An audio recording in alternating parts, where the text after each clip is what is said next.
আমি আজকে ষষ্ঠ শ্রেণীর বাংলাদেশ ও বিশ্ব পরিচয়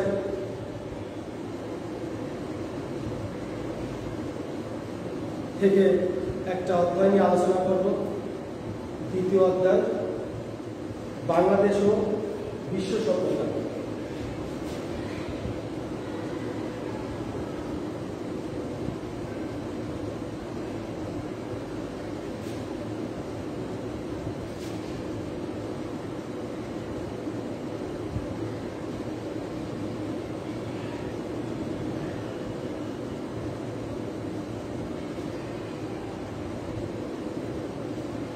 বাংলাদেশ ও বিশ্ব সভ্যতা নিয়ে আলোচনা করব। প্রিয় শিক্ষার্থীবৃন্দ, বাংলাদেশের প্রাচীন সভ্যতা সম্পর্কে জানতে হলে আমাদেরকে প্রথমে জানতে হবে ভারত উপমহাদেশের প্রাচীন সভ্যতা সম্পর্কে।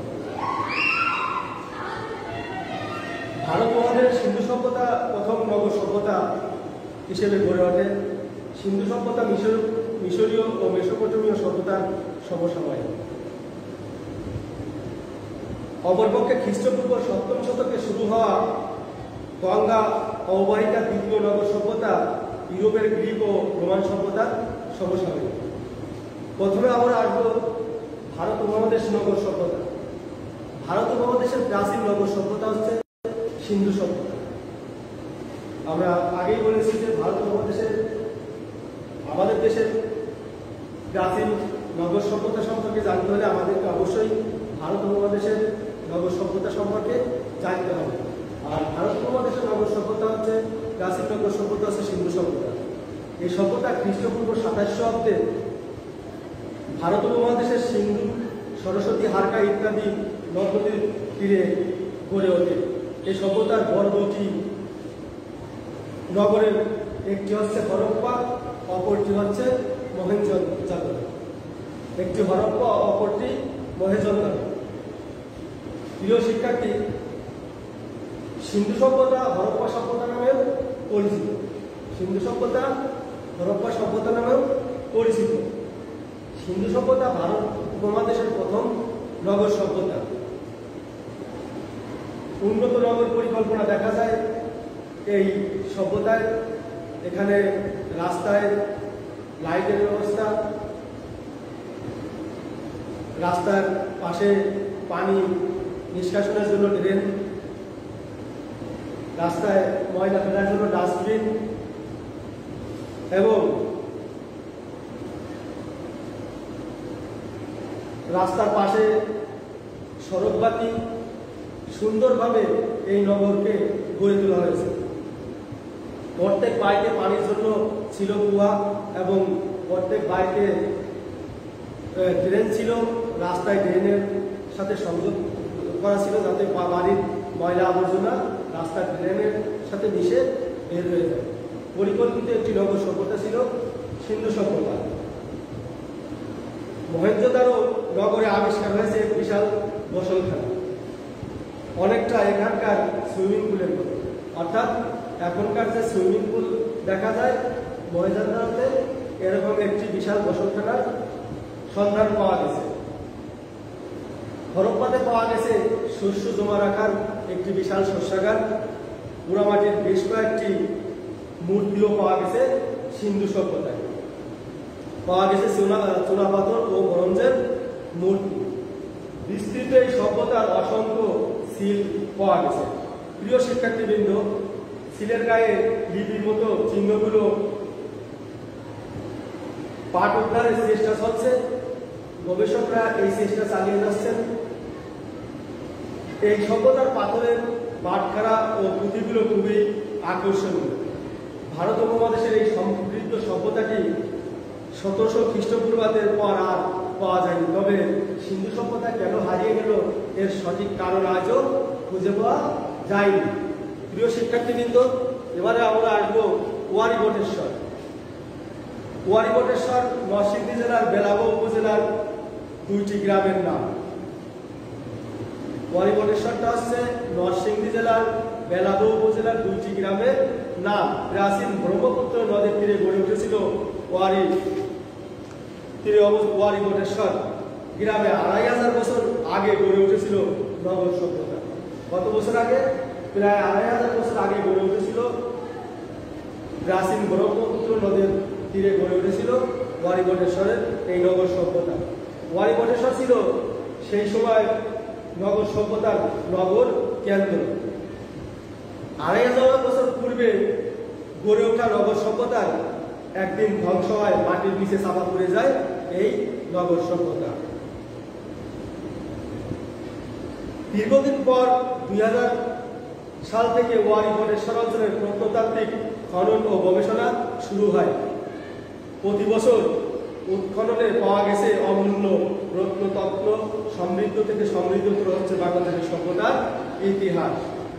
প্রিয় শিক্ষার্থী, এবারে আমরা আসবো মহাস্থানগড়। প্রায় 2400 বছর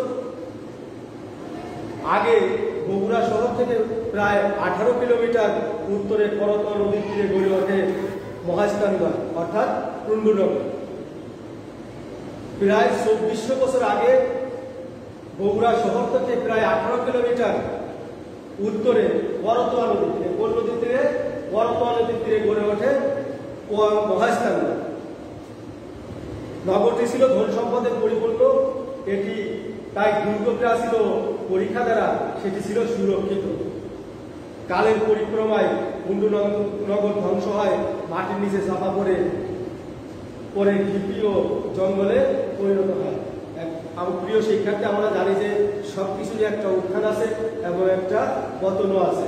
তাই তারই ধারাবাহিকতায় এই নগর সভ্যতাগুলো একসময় উত্থান হয়, আস্তে আস্তে এরা আবার একসময় ধ্বংস হয়ে যায়, অর্থাৎ শেষ হয়ে যায়।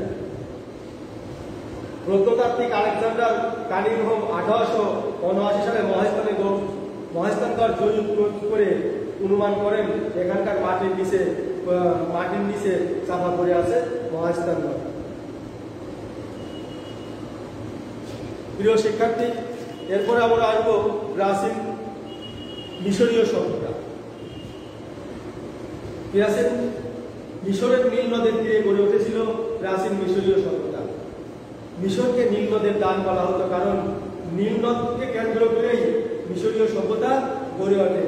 এবং এই প্রাচীন মিশরীয়দেরকে বলা হতো ফারাও। ফারাওরা বিশ্বাস করত যে তারা মৃত্যুর পরও আবার জীবিত হবে। ফারাওরা ছিল রাজা এবং মৃত্যুর পর তারা আবার রাজা হবে। তাই তারা কি করত? তাদের এই মৃতদেহগুলোকে সংরক্ষণ করে রাখা হতো। সংরক্ষণ করে রাখার জন্য তারা তৈরি করলো কি? মমি। আর এই মমিকে সংরক্ষণ করে রাখার জন্য তারা তৈরি করলো পিরামিড।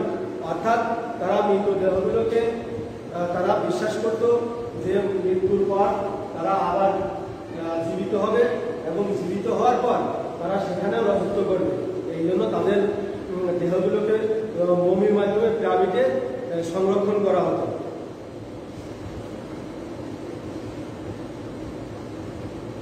পাথর এবং ব্রোঞ্জের মূর্তি তৈরিতেও মিশরীয়রা দক্ষ ছিল। এরপরে আসে মেসোপটেমীয় সভ্যতা। ইরাকের টাইগ্রিস ও ইউফ্রেটিস নদীর তীরে উর্বর ভূমিতে মেসোপটেমীয় সভ্যতা গড়ে ওঠে। মেসোপটেমীয় শব্দের অর্থ হচ্ছে দুই নদীর মধ্যবর্তী ভূমি। মেসোপটেমীয় শব্দের অর্থ হচ্ছে দুই নদীর মধ্যবর্তী ভূমি। এই অঞ্চলে বিভিন্ন সময়ে বেশ কয়েকটি সভ্যতার বিকাশ ঘটেছিল, যেমন সুমেরীয় সভ্যতা, পুরাতন ব্যাবিলনীয় সভ্যতা, এশীয় সভ্যতা ইত্যাদি। এরপরে আসে আমরা পারস্যীয় সভ্যতা। আজকের ইরান দেশটিকে প্রাচীনকালে পারস্য বলা হতো। খ্রিস্টপূর্ব 600 অব্দে পারস্যীয় একটি সভ্যতা গড়ে তোলে। এই সভ্যতার বিকাশে সবচেয়ে বেশি ভূমিকা রেখেছিলেন সম্রাট প্রথম দারিউস। তিনি বিভিন্ন দেশ জয় করে পারস্য রাজ্যকে সাম্রাজ্যে পরিণত করেছিলেন। সভ্যতার ইতিহাসে পারস্যদের অবদান অত্যন্ত গুরুত্বপূর্ণ। প্রিয় শিক্ষার্থীবৃন্দ, এরপরে আমরা আসবো গ্রিক সভ্যতা। পুরো গ্রিসই একক কোনো রাজ্য বা সাম্রাজ্য গড়ে ওঠেনি। খাড়া খাড়া পাহাড়ের মধ্যে এক একটি নগর তৈরি হয়েছিল। এজন্য প্রতিটি নগর পরিণত হয় পৃথক রাষ্ট্রে। প্রতিটি খাড়া খাড়া পাহাড়ের মধ্যে গড়ে উঠেছিল এক একটি নগর। এই জন্য প্রত্যেকটি নগর পরিণত হয় এক একটি রাষ্ট্রে। তাই সমুদ্র তীরের বিকাশ ঘটা নগর রাষ্ট্রগুলোর প্রধান ছিল বাণিজ্য। বাণিজ্যের মাধ্যমে এই গ্রিক সভ্যতার গড়ে ওঠে। এই গ্রিক সভ্যতার প্রধান আয়ের উৎস ছিল বাণিজ্য। বাণিজ্যিক সমুদ্রের মাধ্যমে বিভিন্ন জাহাজের মাধ্যমে তারা বিভিন্ন জায়গা বিভিন্ন জিনিস আমদানি রপ্তানি করতো। আর এইভাবে তারা বাণিজ্য গড়ে তোলে। আর এইভাবে তাদের এই গ্রিক সভ্যতা গড়ে ওঠে। এরপরে আসে রোমান সভ্যতা। গ্রিক সভ্যতা গড়ার কাছাকাছি সময় রোমেও নগর সভ্যতার বিকাশ ঘটেছিল। অর্থাৎ যখন গ্রিসে নগর সভ্যতা গড়ে ওঠে ঠিক তখনই রোমেও নগর সভ্যতার বিকাশ ঘটেছিল। সামান্য কৃষিকাজ হলেও এই সভ্যতা ছিল বাণিজ্য নির্ভর। সামান্য কৃষিকাজ ছিল যদিও, তারপরেও এই সভ্যতা ছিল বাণিজ্য নির্ভর এবং এই বাণিজ্যের মাধ্যমেও রোমান সভ্যতা বিকাশ লাভ করে। প্রিয় শিক্ষার্থী, আমরা বাংলাদেশ ও বিশ্ব সভ্যতা নিয়ে আলোচনা করলাম। এটা আগামীতে আরো বিস্তারিত আলোচনা হবে। প্রিয় শিক্ষার্থী, আজ এ পর্যন্তই। আবারও সবাইকে ঘরে থাকার জন্য অনুরোধ করছি এবং ঘরে থেকে পড়ালেখার সাথে যুক্ত থাকবে। তাহলে হয়তো তোমার পড়ালেখাটা সচল থাকবে। আবারও সবাইকে সুস্বাস্থ্য দীর্ঘায়ু কামনা করে আজকের মতো শেষ করছি। সবাই ভালো থেকো। আল্লাহ হাফেজ। ধন্যবাদ।